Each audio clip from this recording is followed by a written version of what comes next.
They're beautiful, they're iconic, and somehow they're one bad mowing schedule away from extinction. This week's story has wings, literally. We're talking monarchs, milkweed, and the mountain of policy trying to save them. There are a few bugs that can make people stop mid-sentence and go, whoa, look at that. But the monarch butterfly, a total showstopper.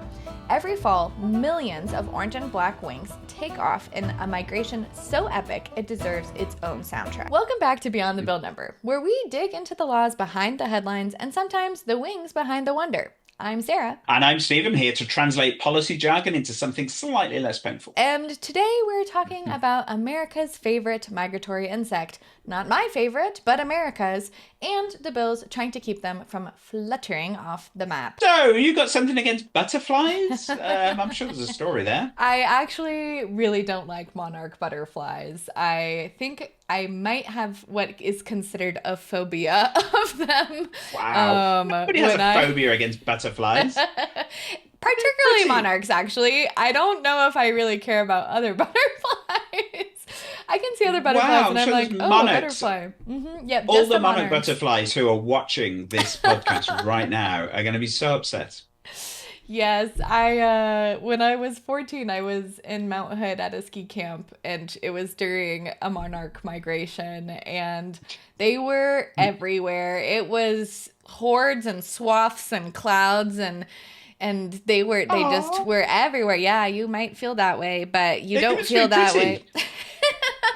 Not when their guts are all over your ski van windshield wipers because you can't even drive. You were killing them. I was not driving. I was 14. I was exposed to the trauma that someone else inflicted on me and these poor butterflies. Wow. And yeah, there was just so much dead butterfly everywhere, and it was so yucky, and I hated it. I'm working on getting over my insect phobias. I live where the air hurts my face because I don't like insects. True. But, this year I've been tackling my issues with spiders. I also have found 2 black widows this year, which I have never found before, so I'm not quite sure how this is working. But when I was planting some trees yesterday, I saw a really cute little fuzzy spider, and I said, hello, sir, and I did not get scared. And excellent. I'm doing a good job. I'm letting a spider live in my kitchen right now. Good. He's hunting, and they will eat all the bad bugs. Yeah. You named him. Good. That's always a good sign. Yeah, so he's living. I will not be getting a monarch butterfly pet, though. No. Well, but I mean, we're going to talk a lot about butterflies here, but just to talk more generally about pollinators. Pollination is obviously a crucial service that insects do for us, and they do it by and large by themselves. As long as we don't bother them, they will pollinate our flowers, they will pollinate our crops, and make sure that we actually have food to eat. And a large proportion of the food that we eat needs to be pollinated by insects, most of which are wild. Now, America, though, is an interesting case because in most places in the world, you have agriculture, and the farmers will pretty much rely on wild pollinators, which are bees, they are butterflies, but also a lot of flies as well. Hoverflies, for example, are big pollinators, and some animals as well. So some small mammals will actually be pollinators. They'll wander around, carrying the pollen around. But generally, you rely on that just happening by itself. Now, occasionally you'll find farmers will encourage beekeepers to set up nearby so that there are bees around, or they may plant strips of wildflowers to attract the bees so that the bees will then pollinate their crops as well. But in America, because the agriculture is such a massive business and the farms tend to be so enormous, they've come with a different approach to doing this and making sure that you get all of your crops pollinated on time. So beekeepers in America, rather than keeping bees so that they can make honey and sell honey, they sell them for pollination services. And you can get about $1,000 a week per hive. And beekeepers will often have thousands of hives. So you can make a lot of money. And they will put their hives on trucks and planes and boats and ship them around the United States to where they're needed at certain times of the year. And the big one is the almond tree harvest in California.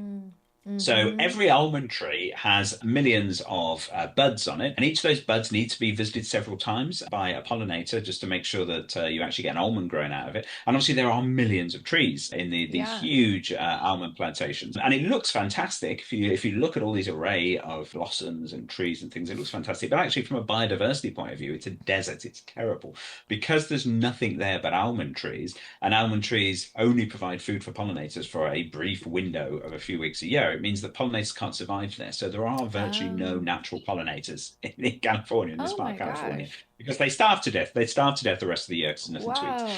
So every single beekeeper in the country pretty much ships all of their bees to this one area of California every year to pollinate the almond trees. So if you go there, if you see a video of this and you can Google this, the air is just alive with billions and billions of bees. The buzzing, Mm-hmm. you can barely hear yourself think because they're all going around pollinating all these trees. So it's quite an amazing operation, but it's Wow. also terrifying that that has Yeah. to happen because that's not the way the natural world is supposed to work. You shouldn't have to ship in pollinators. And also these are honeybees. So having this number of honeybees also drives away the natural pollinators that might otherwise be living there, even if they could live there, wouldn't be able to because the honeybees would be eating all their food. And Yeah. also the honeybees themselves are catching all of these unpleasant diseases. They are dying in droves because of pesticides that we'll talk about later. So it's a bit of a worrying situation, actually. Better to have a bit more diversity. It's funny because I always thought you should not want to drink almond milk because of the water that it takes to make an almond. Well, And that's bad for the earth. there's And that as here we well. are There's with that as more well. things. And, That's right. I. Yeah. Absolutely. There's Oh, the agriculture that goes on in those massive farms here in California. They are very problematic from an environmental point of view, all sorts of things. The water usage is another thing. They suck up vast amounts of water. I Yeah. mean, yeah, that's just crazy. And I mean, monarch butterflies are one of our bigger pollinators, especially as they do Yeah. their migration. They can go to these different areas that need things at different times of year. Yeah. And like you said earlier, this should be something that is done naturally. The world has Hmm. all the things that we need to support this, but because of humanity and what we'll get into here Yeah. in a sec of these chemicals, we're not able to do that and having to, come up with all these other methods. So, I Hmm. mean, let's talk about the trouble that the Yeah. monarch butterflies are in.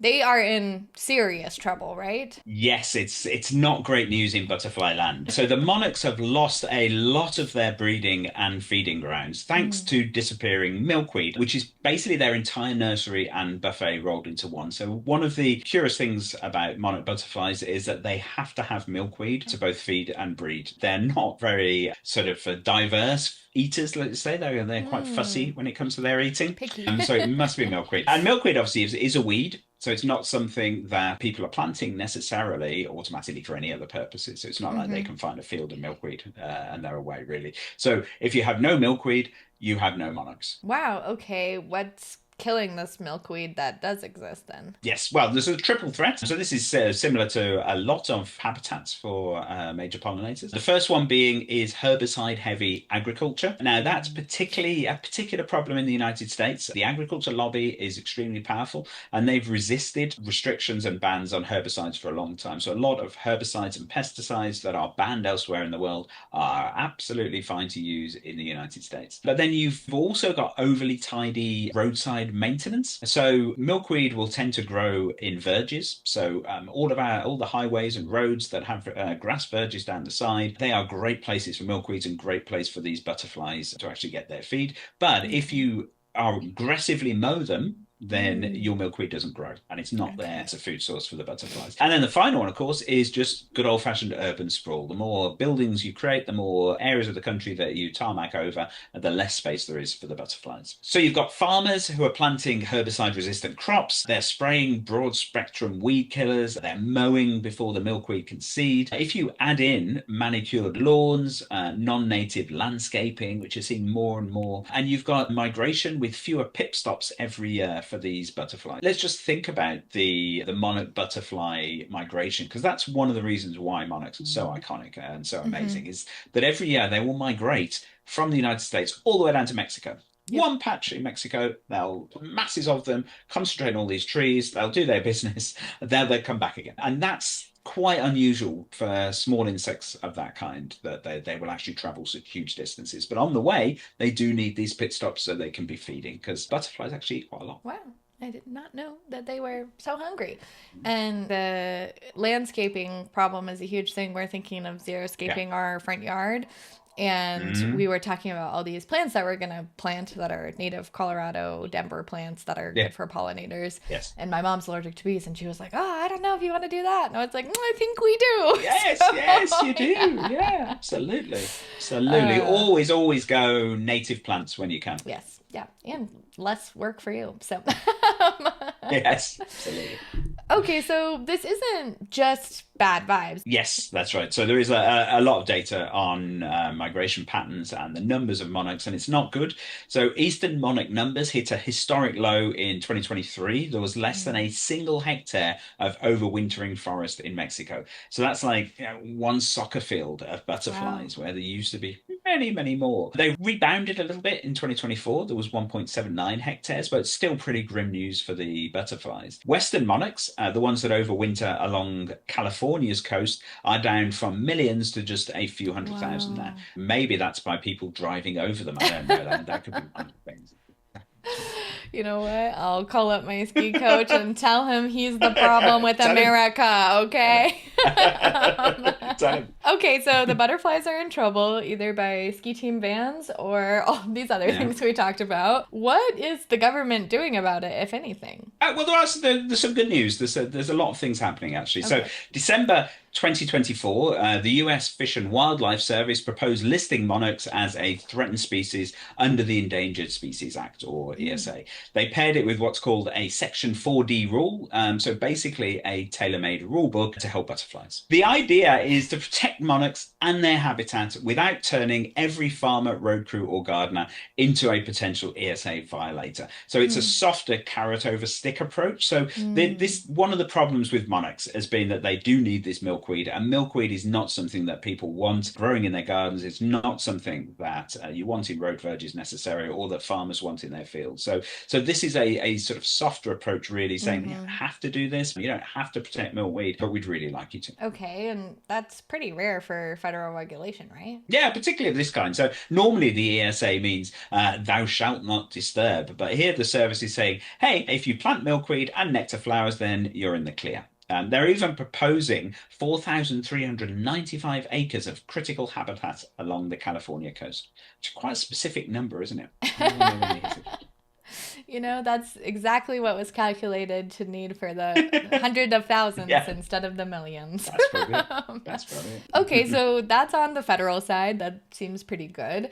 But states are also kind of getting in on this action too, right? Yes, absolutely. So 2025 is shaping up to be the year of the monarch in state legislatures. And we're not talking here about Donald Trump wanting to be a king for a change. So we have 33 bills across the country, each tackling a different piece of the puzzle. All right. Well, let's hit the highlights. Where are lawmakers actually flapping their wings? Well, let's start with Pennsylvania's HB 426. It would require state agencies to plant and maintain pollinator habitats on public land and along roadsides. So think of it as turning every highway into a rest stop for monarchs. Oh, I love that. Butterfly rest area next 2 miles. Turn off your windshield wipers. Absolutely. Leave them alone. Then there's California's AB 1311, which focuses on protecting rangeland and grasslands, those big open spaces that double as nectar corridors, obviously as long as they haven't gone up in smoke. Then you have North Carolina's S329, which goes in a slightly different direction. It's a trail system bill that folds in pollinator corridors, basically hike here, help butterflies there. Wow, I really like that idea.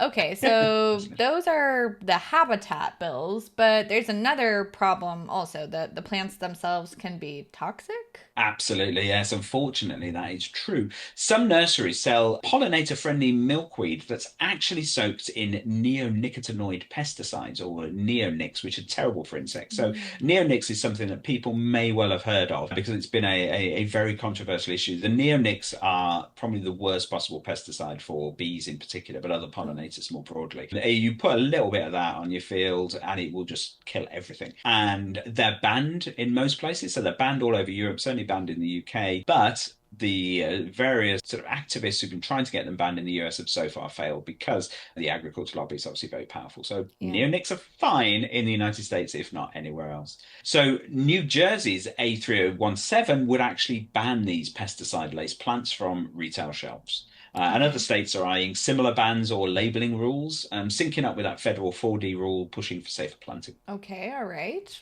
Alarming. So states are protecting habitat and trying to fix this plant supply. And in some cases, they're going kind of big picture. What's happening in New York? Well, New York's taking a comprehensive approach with A1819 and S3163, which would create a full-blown monarch preservation plan. It directs the Department of Environmental Conservation to coordinate mowing schedules, utility right-of-way vegetation, and native planting standards across the state. So it's a systems-level plan instead of just a series of one-off projects. All right, I like it. Organized chaos for the butterflies. Exactly. Yes, that's what you want. A bit of wilderness. And then you've got symbolic bills, like you've got Michigan, Wisconsin, California. They've all declared the monarch the official state butterfly or created a Western Monarch Week. All right. Those sound fluffy, but they're not pointless. Well, I mean, they could actually help. So once you crown a butterfly as the state symbol, it's politically awkward to underfund its habitat or promote policies that are actually going to end up with them all dying. So public attention can equal budget justification. I feel like politically awkward is something we need to start saying all the time on this, because that just seems a little on the nose. Okay, so this isn't just a state-by-state issue. Congress is in on this whole vibe. Yes, so meet the Monarch Act of 2025, a federal bill that would pour millions into restoring overwintering sites and building migration corridors, especially in the West. It's meant to dovetail with the ESA listing and state-level efforts like AB 1311 and HB 426. Okay, so the federal rule sets the floor, and then states build on top of that. A very popular way we kind of see legislation happening in our patchwork of a nation. But does this actually all fit together? Well, mostly, yes, it would. It's a surprisingly coordinated effort. The 4D rule is written to encourage these state projects, not block them. So Pennsylvania's roadside milkweed, New Jersey's clean plant rules, New York's big preservation plan, they all just slot right in. All right. Well, I'm guessing that there are some political landmines. Yes, well, absolutely. You're fighting against the big agro businesses. So agriculture and mosquito control programs want to make sure that pesticide use isn't restricted. And you can't really argue with killing mosquitoes, no matter how much you like insects. Conservation groups do worry that the exceptions might go too far. On the West Coast in particular, where critical habitat is being proposed, local planners have to juggle wildfire safety, which we've already discussed, and development as well, a desperate need for new homes. Ooh, okay. That sounds like it's butterflies versus bureaucracy. Yes, exactly. Well, hopefully the butterflies can win this round, and hopefully human beings can learn to cohabit a little bit more with these beautiful flutterbys, as they used to be.